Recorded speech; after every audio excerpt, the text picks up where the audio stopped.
a friendship that'll never ever end.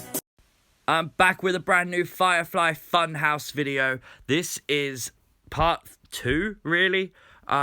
We did a big analysis video and we looked at episodes 1 to 7. We've now had episode 8, waiting on episode 9. But I said on those videos that it's all in Bray's head. And there's a few points that I really wanted to make clear in this video. Because if we go back to episode 1, and I don't mean episode 1 of the Firefly Fun House, before it, when we saw Mercy the Buzzard in a box, we saw Abby the Witch on a rocking chair. Hell, we even saw a bunny on a rocking horse. But there's one more thing that's very interesting. We saw a doll's house. This is the interesting thing, because this was before the Firefly Fun House even existed. We didn't know really what we was looking for. Inside this room is all these toys that we've seen in the fun house and a doll's house. Is this the Firefly Fun House? Is this Bray Wyatt's imagination? Because he has said that word a hell of a lot on the fun house. And he has said in his head, he's worked things out, the darkness is back, etc. Well, he's in a dark room.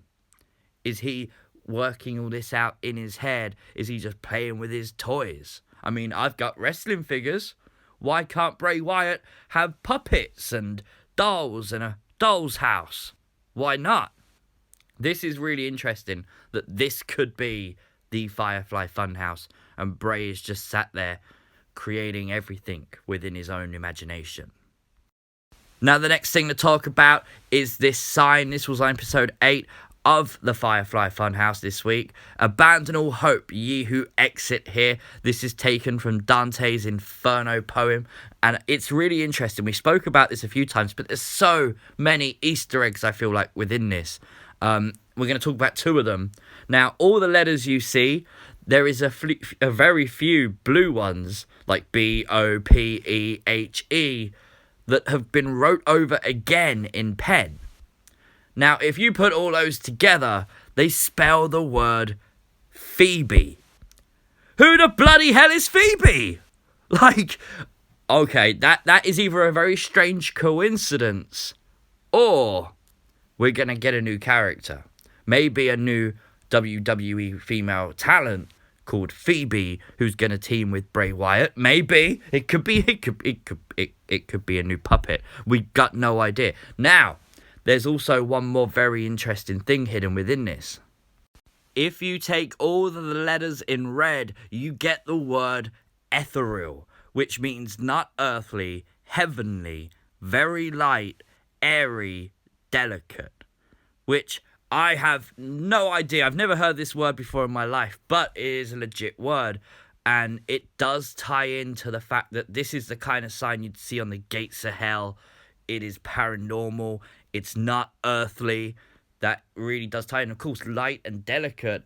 How many times have we seen Bray Wyatt do that Spider-Man, like spider walk thing and all that kind of weird stuff that he does? He's very agile for a big man. Now, that doesn't necessarily mean that that is the only 2 Easter eggs within this sign. I have tried looking for all different combinations and can't find anything else. But you might. If you do, let me know in the comment section below. Now, it's also interesting that that sign was put on the door the week after we saw Vince McMahon's puppet come through the door. We saw him walk that side of the door as the devil. Now, we all just assume that Vince McMahon's the devil. Good one. But what if that is hell on the other side of the door? What if Bray in the funhouse is all safe, he's protected, but if he goes outside that door back to hell, to the WWE, God knows what will happen. So he's putting up the sign to remind himself to stay in the funhouse where everything's okay, where he's not going to get squashed, he's not going to get forgotten about, he's not going to get misused on TV. What if? Because that is a strange coincidence that literally within a week we see that new sign being put up. Why was it not put up on episode 1?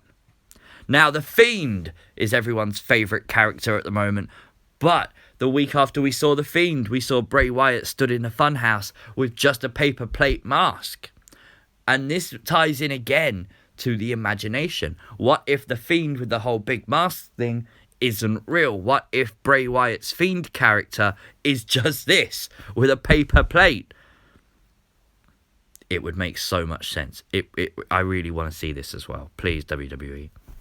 Now, we also saw this week Bray Wyatt destroy Ramblin' Rabbit. Now, interestingly, Ramblin' Rabbit was actually stood on another television set. You can see the one in the corner is still there. This is a different TV set.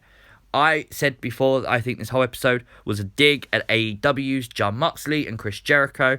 And I feel like this really, really ties in because it's simple. It's another TV show. It's competition. And this is basically the WWE squashing its competition, which is something, if you go back on the network, on the Monday Night Wars and everything, it's referenced all the time that WWE squashed their competition. And history will have you believe what you will, but we all know that happened. AEW is the present, it's the future, it's another competition. So there we go. That was a few things that was hidden in plain sight on the Firefly Fun House. I absolutely love this show. I think it's absolutely the best thing in WWE for probably the past 10 years. If you have any theories, let me know them in the comment section below. I'd be very interested to hear them. Anything you want me to discuss in a future video, maybe I'll do that. I love the idea that WWE is putting this together, full of Easter eggs, full of little hidden gems for people to work out, if they can work out. Half of them will probably reference to nothing in the end, but it's really cool to work things out, work out what they mean. It is just so cool and so fun.